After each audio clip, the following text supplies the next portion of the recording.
Vamos lá, meus irmãos. Terceiro e último bloco do nosso 8º dia de Ética Cristã 1 e 2. Estamos estudando sobre a guerra. Vamos entrar agora para o pacifismo. Ou seja, nunca é certo participar de uma guerra. Ou seja, há um grupo que vai defender o pacifismo, e esse grupo não necessariamente serão apenas os cristãos, tá bom, meus irmãos? Assim como o ativismo não necessariamente é um pensamento cristão, o pacifismo também não é um pensamento cristão. Por exemplo, Gandhi, ele era pacifista, e ele era hindu e indiano. Então, nós não podemos dizer que, porque somos cristãos, os cristãos tendem a ser pacifistas.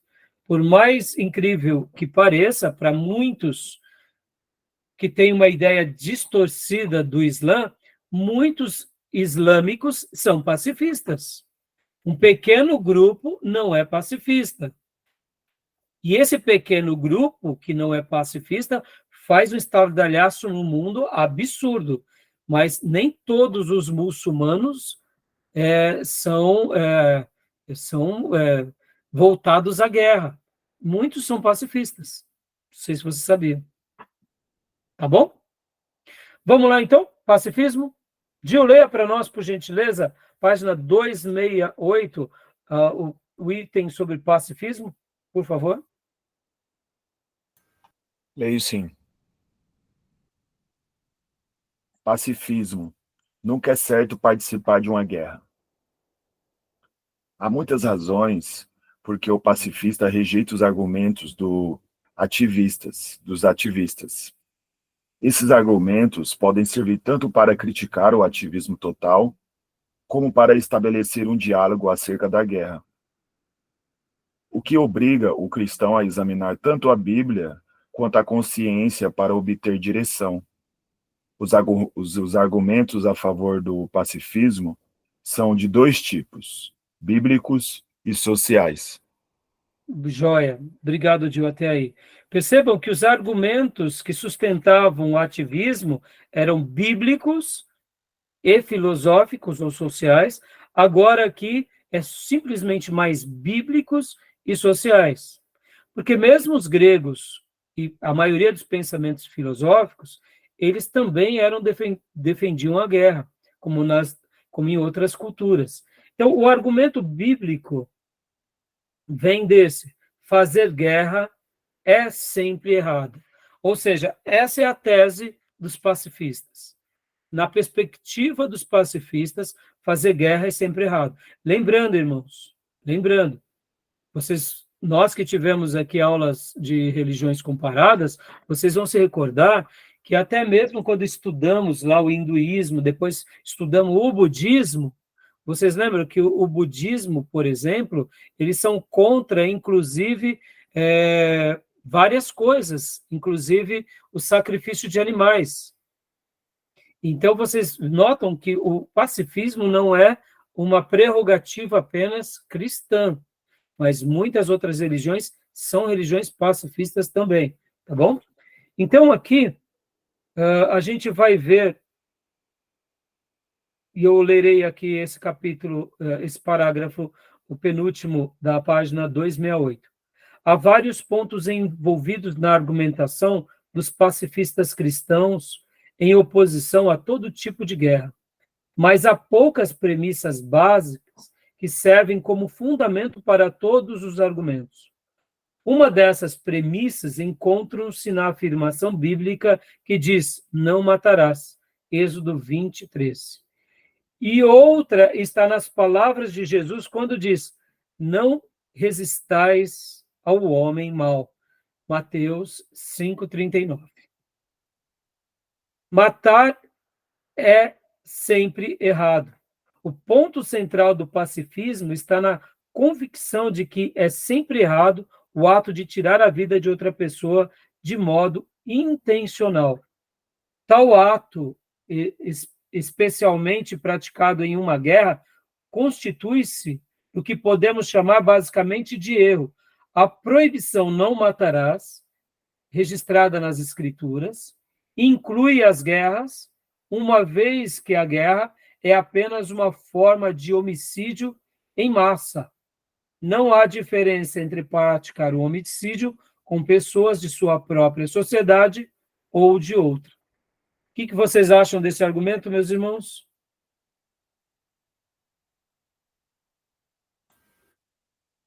Os pacificadores serão chamados filhos de Deus. Do ponto de vista bíblico, é melhor ser pacifista. Mas então, ponto de vista bíblico, e aqui deixa eu fazer mais uma vez essa defesa. No mundo ideal, o pacifismo é a melhor alternativa. No mundo ideal, no mundo de paz, no mundo que tem a equidade, o pacifismo deve ser arrazoado, deve ser vocal. Mas eu pergunto, vivemos em um mundo de paz, de equidade, de harmonia, de respeito, aonde literalmente nas democracias a justiça ela é impetrada, as práticas das leis são cumpridas, o direito é exercido, é cumprido as leis. A gente vive nesse mundo ideal. Só que eu até entendo aí que você colocou, mas a questão do pacifismo ela não vem com essa proposta de você atuar no mundo ideal, porque Jesus naquele contexto estava no mundo trágico quando Jesus estava ali. Ele estava vivendo sobre o domínio do Império Romano. Sim, sim. As pessoas, com qualquer coisa, elas sofriam muito. Era difícil viver. Então Jesus ele pega a paz no momento de tribulação. Jesus não fala, vou falar paz porque está tudo bem. Porque aí você não tem como exercer a paz, é como você ter paciência. Como você vai exercer a paciência se você não vai ser experimentado a ficar 3 horas numa fila gigante? A questão que Jesus colocou é prática, não é para o mundo ideal. Sim, sim. Muito bem sua colocação e até o seu contra-argumento para mim. Mas eu fiz questão de falar sobre isso, Júnior, porque assim como há pouco eu tentei mostrar o lado do ativismo e um certo contrabalanceamento, eu estou tentando mostrar também o pacifismo e esse contrabalanceamento para que a gente pense. Sim, claro. Né? Para que a gente pense. Mas eu concordo com você, porque Jesus ele foi contra a cultura e ele tinha todos os motivos para ir contra o sistema e ele não foi. Por outro lado, a gente tem que fazer várias leituras. Quais são as várias leituras? A proposta dele era resgatar o homem espiritualmente no contexto em que ele vivesse. Pode ver que ele não pratica uma insurreição contra o Império Romano, porque não era essa a proposta. A insurreição que ele pratica é contra as trevas. Ele se levanta contra as trevas para vencer o mal, e ele vence o mal. Então, a proposta da espiritualidade é realmente o resgate dessa alma perdida, em qualquer contexto. Agora, essa alma que foi perdida em qualquer contexto, no momento que se converte, ela encontra a grande paz. Agora, essa alma que vive em paz, ele está vivendo num contexto que nem todos estão vivendo também em paz. E aí, como que a gente vai escolher?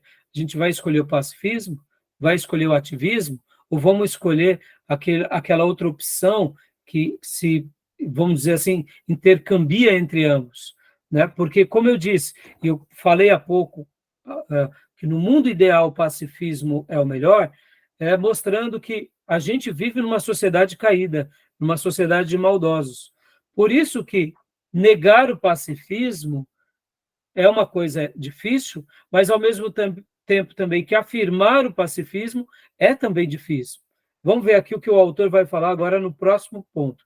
Leia para nós, pastor Johnny, as primeiras linhas apenas, até Josué 10, do primeiro parágrafo da página 269. Olha só. Partindo do princípio de que essa conclusão dos pacifistas se encontra em contradição com muitos casos relatados nas Escrituras, em que parece haver uma ordenação à guerra, os pacifistas cristãos precisam explicar o porquê a Bíblia parece, em alguns casos, ordenar a guerra. Respostas diversas têm sido apresentadas por diferentes pacifistas. Alguns argumentam que as guerras no Antigo Testamento nas quais Deus é representado como comandante, Josué 10, Pode ir mais um pouco, pastor. não foram de fato comandadas totalmente pelo próprio Deus. Essas passagens representam um estado de barbarismo da humanidade, no qual as guerras eram justificadas pela adição de sanções divinas.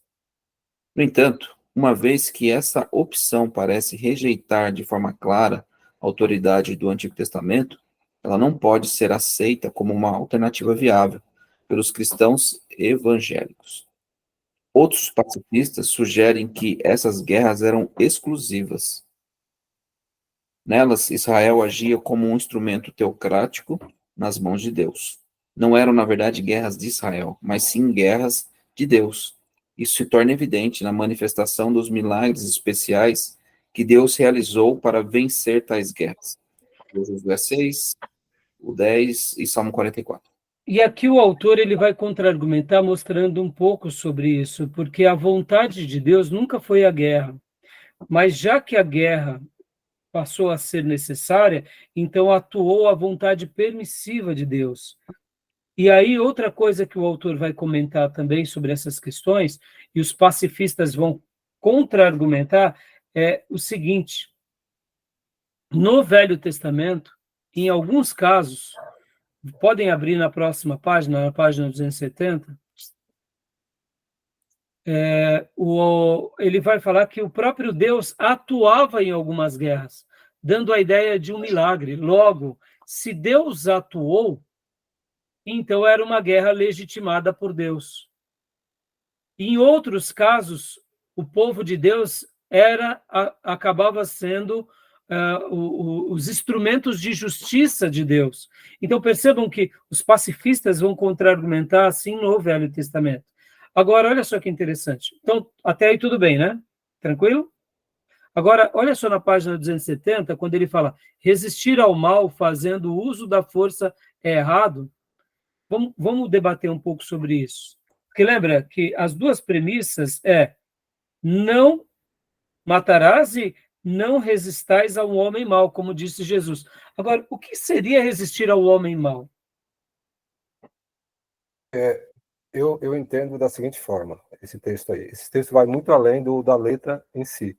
Ele tá dentro de um pano de fundo aí muito espiritual e ético. Jesus quis dizer o seguinte: não poderia ser o homem mau. Jesus sabendo quem nós somos, ainda que crendo nele, que tendo todos os princípios, mas ele sabe das nossas limitações. Por isso que ele falou. Por isso que ele quis dizer que, dado o momento, a gente vai ter uma defesa, uma autodefesa.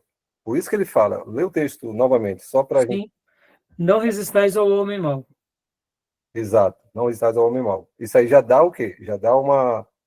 Já abre um precedente para dizer que é o seguinte: vocês conhecem minha palavra, estão todos instruídos, mas vocês têm os limites da gente ter uma reação como ser humano, sobre determinadas situações.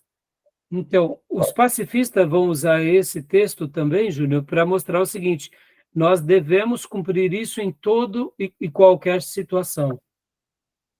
Eu até que entendo o ponto de vista dos pacifistas, mas na minha opinião, agora eu vou conjecturar com a minha opinião, tá? É minha opinião. Não quero defender nenhum posicionamento. Só quero contra-argumentar agora aqui em cima desse posicionamento do homem mau. Sobre o não matarás, não tenho dúvida. Deus não quer que matemos ninguém. É o ideal. Isso é o ideal. Isso é o ideal. Exato.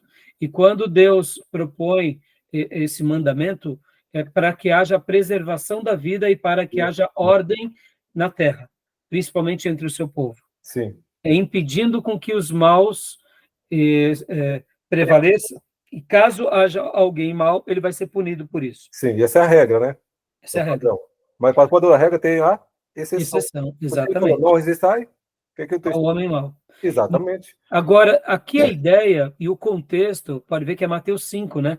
É Mateus 5:39. Aqui é aquele episódio que Jesus está falando sobre as bem-aventuranças, sobre as virtudes, sobre as leis, sobre a nossa interação como filhos de Deus como sal e luz nessa terra caída. Então, perceba que aqui é num contexto de fé.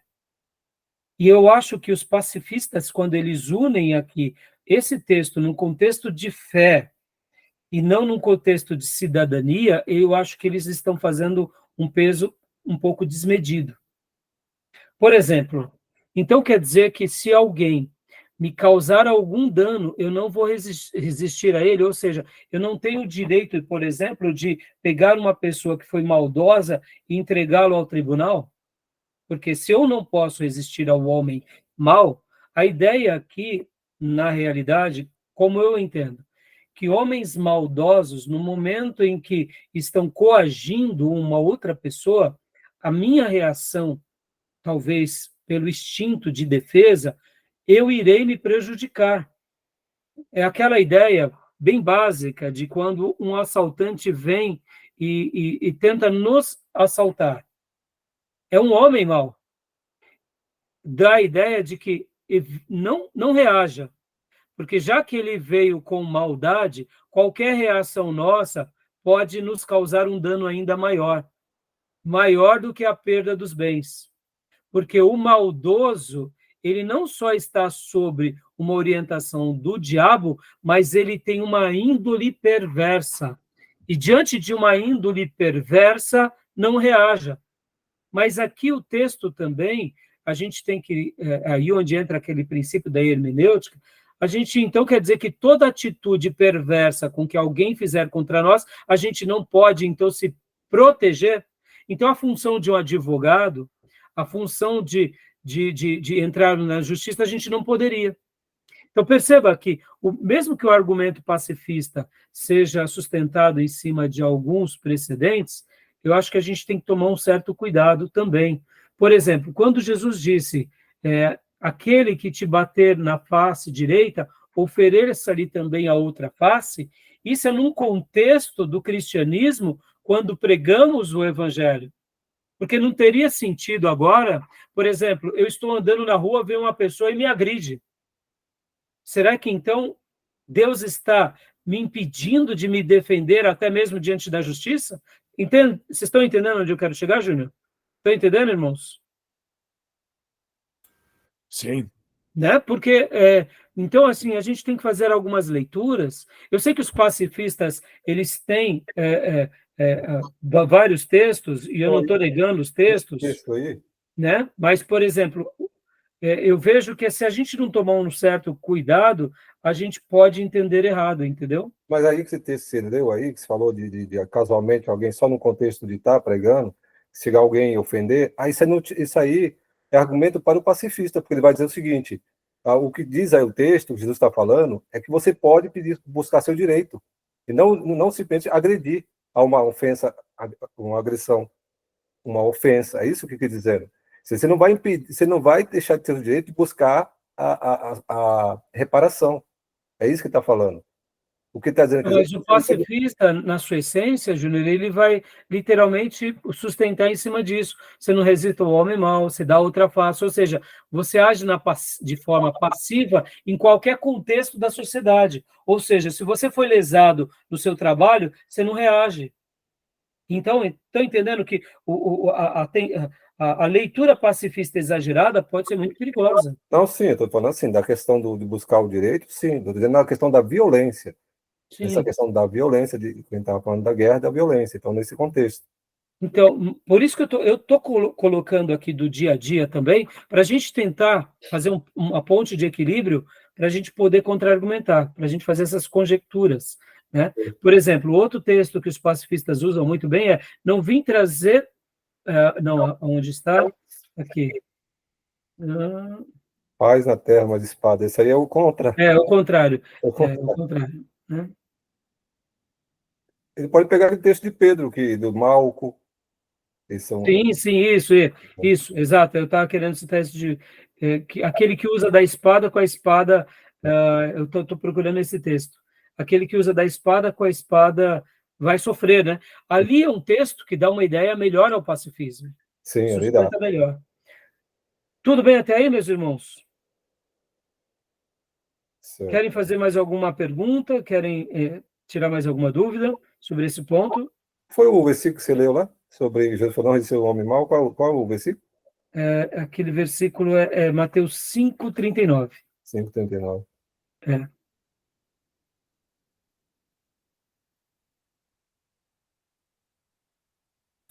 Tá bom, meus irmãos? Então, agora vamos adiantar um pouco mais aqui. Ó, página 271. Os argumentos sociais do pacifismo. Olha só. Fazer guerra é sempre errado.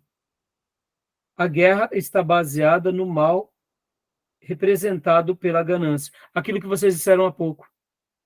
Homens gananciosos, o desejo, que nem aqui diz, leia para nós, Gil, na página 271, logo, o último parágrafo.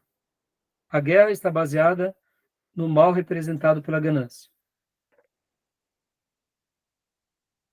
Ok. A guerra está baseada no mal representado pela ganância. Desde os dias de a República de Platão, pensadores reconheceram que é no desejo por luxo que se encontra a base para fazer a guerra. Platão observa: nós não precisamos dizer, nesse momento, se a guerra produz o bem ou o mal, mas apenas que nós temos descoberto sua origem nos desejos que são a fonte mais poderosa de males, tanto para indivíduos quanto para os estados. Em outro lugar, ele diz: todas as guerras são feitas com o objetivo de enriquecimento. Tiago diz: de onde vêm as guerras e discórdias que há entre vós? Cobiçais e nada conseguis. Matais e invejais e não podeis obter. Tiago 4, versículo 1 e 2. Paulo adverte a Timóteo que o amor ao dinheiro é a raiz de todos os males. 1 Timóteo 6,10. Esse tipo de amor é uma espécie de credo em que se baseiam todas as guerras. Ou seja, o argumento social da guerra é muito forte. Por causa dessa ganância, desse desejo, como disse o próprio Platão, pelo luxo, ou por adquirir mais riqueza, ou como o próprio diz a palavra de Deus, né? De onde vêm as guerras e as discórdias entre vós? Cobiçais, da cobiça, né? Então, esse argumento é muito interessante. Outro argumento é: muitos males resultam da guerra. Ou seja, é consenso na história mundial de que guerras só prejudicam as pessoas e não agregam. Outro argumento também é que guerras geram guerras, ou seja, não tem como evitar. E nisso a gente lamenta de ver a hostilidade aonde a gente nota que acontece lá no Oriente, principalmente entre Israel e o povo árabe, ou as outras nacionalidades ali próximas, como são os persas. Porque a gente pensa que os iranianos são árabes, mas não, os iranianos são persas. E, por incrível que pareça, na antiguidade, nós tínhamos os medo-persas, que foram amigos de Israel, e agora nós temos os persas, que são inimigos de Israel, e que desejam, inclusive, a morte e a extinção de Israel.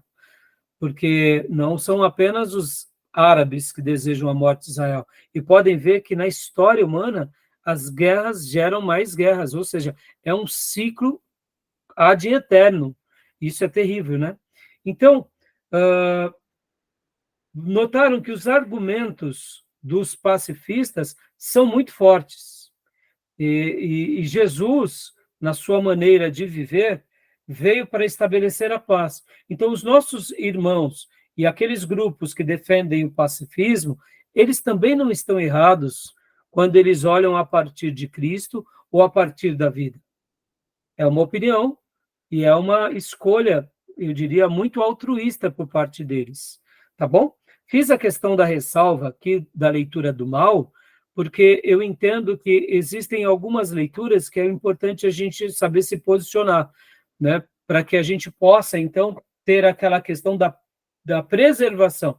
Hoje, por exemplo, na nossa sociedade, essa questão do porte de arma. É legítimo ter porte de arma? Não é legítimo ter porte de arma? Ou quando alguém entra dentro da sua casa e você tem uma legítima defesa, pode ver que no Brasil, a legítima defesa, ela tende ao criminoso e não ao dono da casa, ao pai de família. Se uma pessoa, no ímpeto de defender a sua família, cometer um delito contra um criminoso que entra dentro da sua casa, que é um território sagrado, ele pode ser lesado diante da jurisprudência brasileira ou diante da situação brasileira. Estou falando besteira, Júnior, ou não? Não, pelo princípio constitucional, lá, o domicílio é um lar inviolável. Ele é sagrado, como você falou mesmo. Mas, na prática, o exercício da nossa justiça pende para quem? Deveria pender pelo que está na lei, pelo cidadão, né? Mas na prática é o cidadão ou não? É difícil, às vezes tem que fazer muita defesa, porque você está ali, foi tudo certo, mas é muito burocrático até para conceder o direito ao cidadão. Então, isso que eu digo, na prática, há um peso desmedido, onde o criminoso que invade a sua propriedade, ele acaba sendo mais respaldado do que o próprio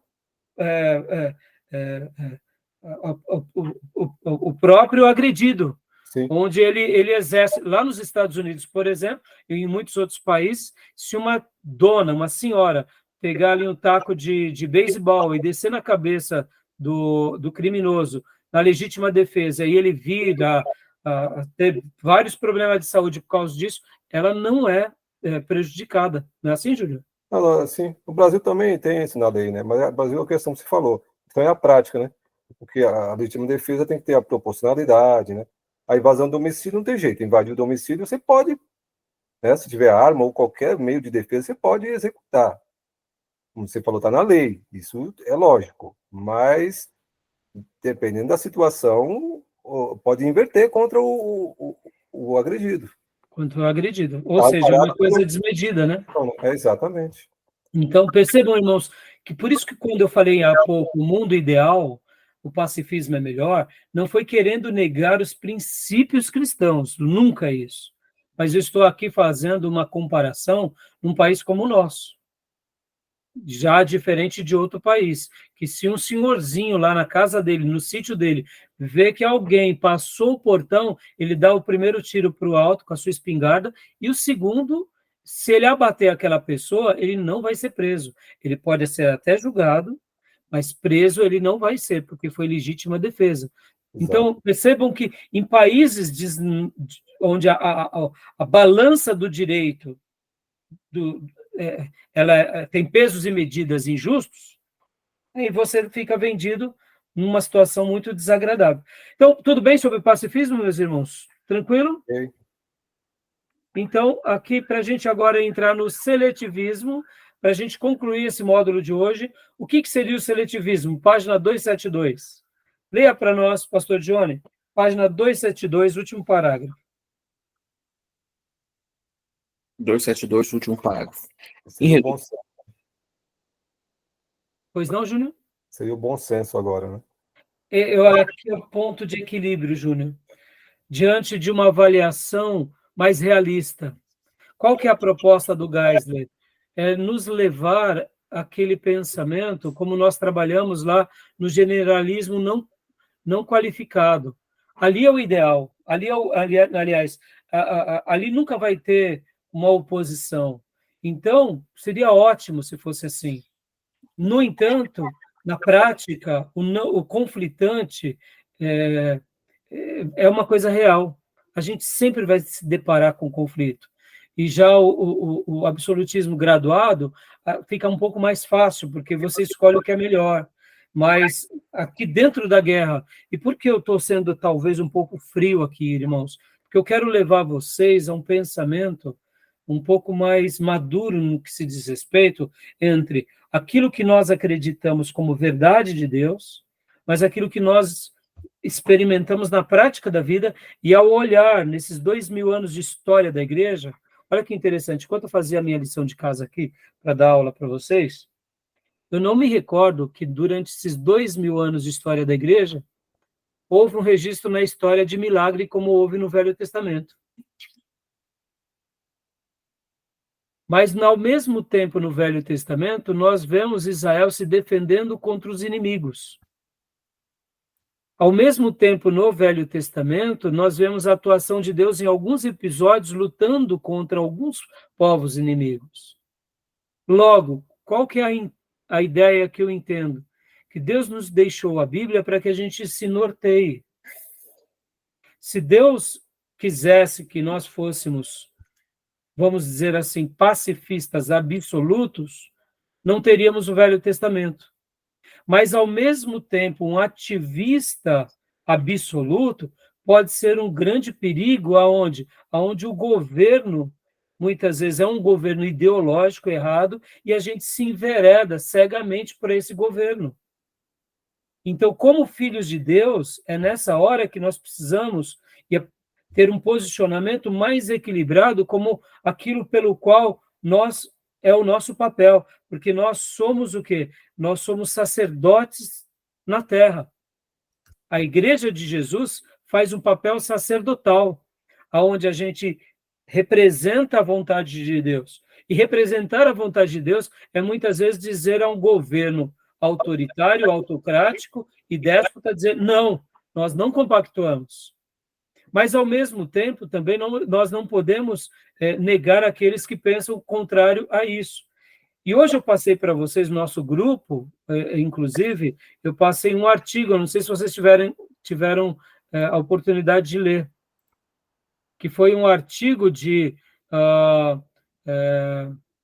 Bonhoeffer, né? Não sei se vocês viram o artigo, Dietrich Bonhoeffer. Vocês viram ou não? Não, ainda não. Não? Então, eu só vou compartilhar aqui para que vocês Ele foi depois... preso e tudo mais, né? Perseguido. Isso, aqui, ó. Rapidinho, nós não vamos ler, porque já estamos chegando no final da nossa aula, mas quem foi Dietrich Bonhoeffer? Foi um pacifista, era um pastor também luterano, pacifista, que durante a Segunda Guerra Mundial, depois ele se posiciona contra Hitler, e depois, por último, ele até pratica, ele tenta praticar o próprio suicídio. Ele tenta, como se diz? Ele foi enforcado, né, pastor? Ele foi enforcado porque ele tenta matar Hitler, porque ele era um defensor do pacifismo. Ele é um grande pensador cristão, temos obras realmente muito importantes dele, só que depois que ele viu toda a chacina de Hitler contra os judeus e contra mais de 12 milhões de pessoas, ele chega a um posicionamento que aqui, ó, tem uma frase que eu até separei para vocês, que ele dizia, eu não lembro onde eu coloquei. O fim da vida aqui inicia a vida, é isso que ele falou? Não, eu não lembro onde eu coloquei, mas era algo assim, que ele desejava a morte de Hitler. Porque eu não lembro aonde eu separei para vocês agora, eu não sei onde eu vi agora, eu não me recordo, irmãos, me desculpem. Mas, de pacifista, ele tentou criar uma emboscada para Hitler, foi preso e depois ele foi enforcado. E aí, na sua execução, ele diz, é o fim, para mim, é o início da vida. Então, aí ele foi executado, ele foi enforcado. Então, percebam, irmãos, ele era um pacifista, até que ele viu o quê? Um Hitler matar 12 milhões de pessoas. Então, assim, percebam como esse tema, ele é complexo, ele é espinhoso e ele não é fácil, tá bom, meus irmãos? Por isso que agora vamos para o ponto de equilíbrio, que é o seletivismo, e a gente vai estar lendo. Leia para nós, pastor Dione, eu só peço mais alguns minutos para a gente estar encerrando esse capítulo com vocês. Leia para nós, página 272, último parágrafo. Joia. Em resumo, os pacifistas argumentam que a guerra é tanto antibíblica quanto antissocial. É proibida por Deus sobre... Não, aonde você está lendo, pastor? 272, tá, desculpa, eu estava lendo... Tá, você estava lendo o resumo do pacifismo, né? Não, pode ler para nós o resumo do pacifismo, não tem problema. Em resumo, os pacifistas... Isso, em resumo, os pacifistas argumentam que a guerra é tanto antibíblica quanto antissocial. É proibida por Deus, sob a condenação da prática do assassinato. Além disso, a guerra tem se tornado algo cada vez mais repugnante para toda a raça humana. Esta começa a demonstrar sinais crescentes de fadiga diante da continuidade de práticas desumanas do ser humano contra o ser humano. Joia. Então, aqui ele conclui o pacifismo. Agora, o seletivismo. Leia para nós, pastor, por favor. Seletivismo. É certo participar de algumas guerras. Nem todas as pessoas estão satisfeitas com o patriotismo cego do ativismo, que ao mesmo tempo que mata pessoas para atender a uma ordem do governo, grita, abre aspas, meu país, certo ou errado, fecha aspas. Stephen Decatur, 1816, é a frase dele. Do mesmo modo, nem todo mundo está satisfeito com a atitude inocente e passiva que proporcionaria a um Hitler a possibilidade de tentar um genocídio sem que houvesse qualquer resistência contra ele. Mesmo o pacifista Dietrich Bonhoeffer concluiu ao final que Hitler deveria ter sido assassinado. Desta insatisfação produzida pelas soluções fáceis encontradas nas declarações de que todas as guerras são justas ou injustas, surge uma visão diferente do assunto, denominada seletivismo. De acordo com esse ponto de vista, algumas guerras são justificáveis e outras não. Por esse motivo, essa visão proporciona uma alternativa mais satisfatória para a ética cristã.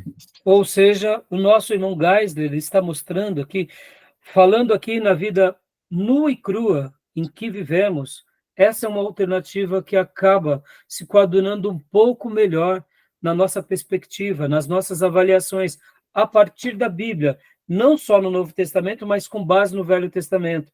E por essa razão, e a frase era essa daqui, o Dietrich Bonhoeffer, ele disse no final que Hitler deveria ser assassinado. Ele era pacifista, mas depois que ele viu o quanto a igreja protestante alemã se calou, no momento em que ela se cala, o mal só prevaleceu cada vez mais. Percebam, irmãos, como é difícil, muitas vezes, em alguns momentos, quando a gente se cala, quando a gente vê que o mal está sendo causado aos outros. Meus irmãos, que nem, por exemplo, nessa guerra da Ucrânia com a Rússia, na minha opinião, tá, meus irmãos, eu não sou juiz, mas eu acho que os Estados Unidos, ele principalmente foi o grande omisso da história. Por quê? Porque a gente tem que fazer uma leitura não só do momento entre Rússia e Ucrânia, mas do que estava em jogo. Qual era o interesse dos Estados Unidos com a Ucrânia? Qual era o interesse da França com a Ucrânia? Qual era o interesse da Alemanha com a Ucrânia? Porque no momento em que eu digo eu te apoio, automaticamente a Ucrânia estaria debaixo agora, não só na aliança da OTAN, mas dependendo do custo dessa guerra, porque não pensem vocês que de forma geopolítica ali não há uma troca de interesse. Você vence a guerra, mas a própria Ucrânia agora ela vai ter outros donos. Quem seriam os donos dela? Então percebam que no interesse ou na guerra da geopolítica, não existem mocinhos. Só existe pessoas que têm os seus próprios interesses. Essa é a vida que a gente vive, irmãos. Então, aqui a gente tem que ser maduro, até mesmo como igreja, no momento que a gente está vendo uma situação geopolítica. Eu sei que isso é muito difícil, é muito complicado, mas aqui, no seletivismo, seria uma alternativa mais justa. Agora, é claro, irmãos, isso vai depender da nossa avaliação, do nosso senso crítico, das nossas informações. Né? É óbvio que quando a gente não tem um senso crítico elevado, ou não tem informações devidas, só vou dar um dado para vocês, irmãos. Em questões de um mês para cá, muitos megas investidores zeraram suas posições no Japão. Eu te pergunto, por que estão zerando suas posições acionárias no Japão, enquanto a bolsa japonesa está na máxima histórica? Será que há um mês atrás, megas investidores já não estão sabendo de situações em que muitos de nós mortais não estamos sabendo? Então, por que eu estou falando tudo isso? É importante a gente avaliar as coisas não como o jornal apresenta, ou como os estadistas apresentam, como de fato o comportamento social, econômico, político vai se montando. Ou seja, esse grande tabuleiro, as peças vão sendo jogadas. Então, o mundo que a gente está vivendo agora é um mundo polarizado e é um mundo onde os embates geopolíticos estão dando tom das cartas. Nós estamos no meio de tudo isso. Eu acho que o Brasil vai ser um país que menos será afetado num primeiro momento. Mas num segundo momento, quem sabe, será o alvo de todos os grandes países afetados. Por quê? Porque nós temos água, nós temos minério, nós temos petróleo, nós temos sol, nós temos agricultura, nós temos tudo para se autossubsistir sozinho durante muitos anos ou décadas. Será que os países que estão entrando em guerra não estão olhando para o Brasil como um lugar muito favorável? Perceba, a gente, num primeiro momento, está à parte de tudo, mas essa é a hora de nos posicionarmos de forma favorável. E quem sabe até mesmo, de uma forma, eu diria, preservando a nossa nação. Então, aqui eu não estou sendo favorável à guerra, mas eu estou sendo e dando uma proposta, sendo favorável a uma defesa. Porque, como brasileiros, nós somos muito omissos. Muitas vezes nós não valorizamos o que temos, até o dia em que, quem sabe, nós estejamos perdendo tudo o que temos. Então, percebam como isso é delicado. E nós, como servos de Deus, precisamos estar atento a isso. Orar para que não haja guerra, em primeiro lugar, mas orar também para que haja uma preservação do que é nosso. Porque, num primeiro momento, a gente não está participando aqui de uma invasão à terra alheia, mas a gente pode ser o oposto. Podemos sofrer invasões por interesses de outras nações. Sim. E será que o Brasil não é um lugar já desejado pelo mundo há muito tempo? Então fica uma pergunta. Amazônia. Só a Amazônia, porque há esse discurso que a Amazônia é o pulmão do mundo, e por que querem colocar a Amazônia como patrimônio do mundo? Não, a Amazônia é nossa. Ela é do povo brasileiro. O povo brasileiro tem que acordar para isso. A riqueza que está debaixo daquela terra, como minério, é absurda. A riqueza natural na biodiversidade é absurda. A riqueza por causa das plantas medicinais são absurdas. Ou seja, a gente tem uma riqueza imensa e a gente não valoriza. Ou seja, o que seria isso, senão também um posicionamento geopolítico mais assertivo? Então, a gente só vai conseguir, talvez, dar valor a tudo que tem quando a gente perder. Aí é tarde demais. Percebam que aqui eu não estou querendo ser ativista, mas eu também não estou querendo ir para um pacifismo pleno. Quem sabe aqui o seletivismo é uma alternativa para que a gente possa estar se posicionando. Então, aqui, irmãos, ele vai falar que o seletivismo como uma proposta ao ativismo. Algumas guerras são injustas. E aqui ele vai mostrar de que um indivíduo não deve participar de uma guerra injusta. Então, nesse posicionamento, que não vai dar tempo para a gente estudar agora, o autor ele vai mostrar que algumas guerras são injustas e algumas guerras são justas. E aqui, pensando numa invasão, pensando numa tomada de território... É justa, né? Seria justa. É justa.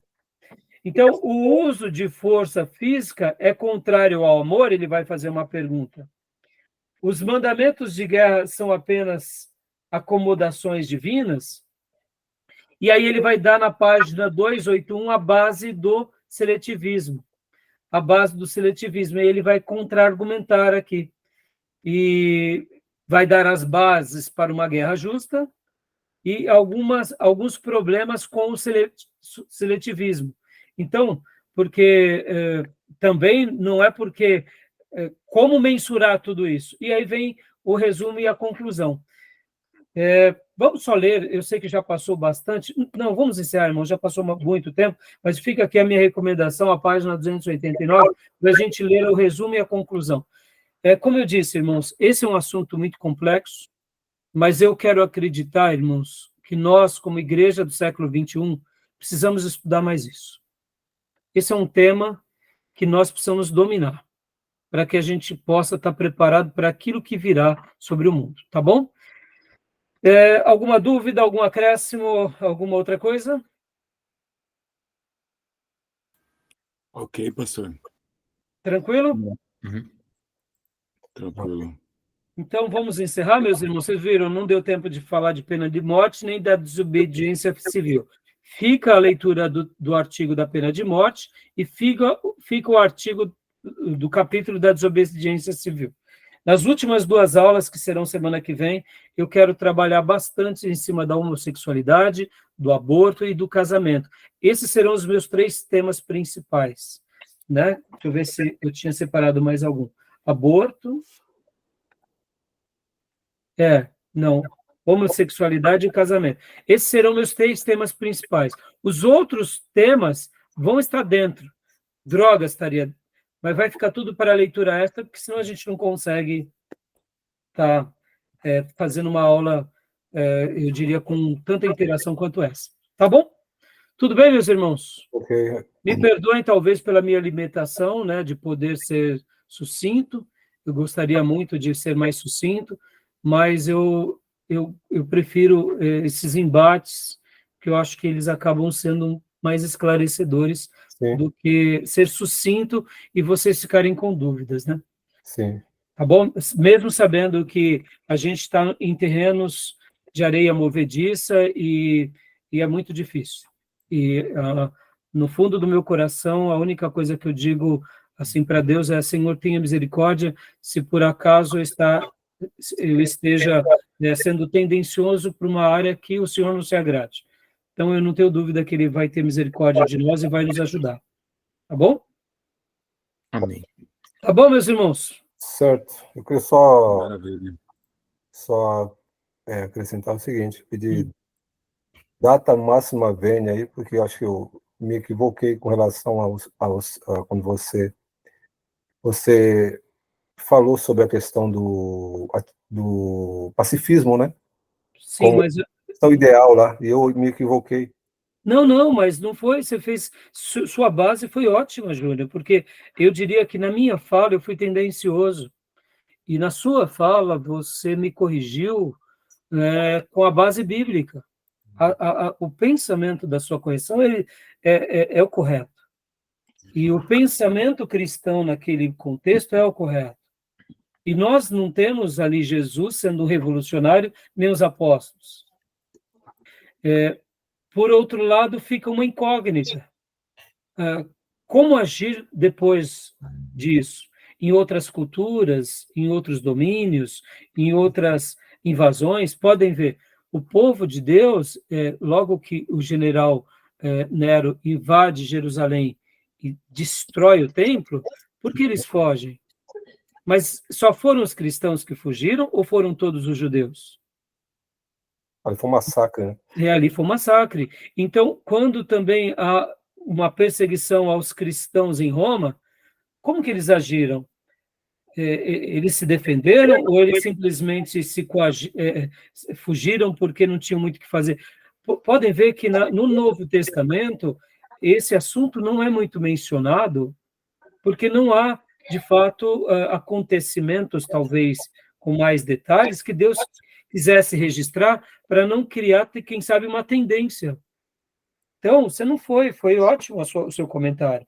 Podem ver que, Júnior, pensamentos mais voltados ao ativismo geraram o que? As cruzadas, Foi. Exato. que foi um erro na história.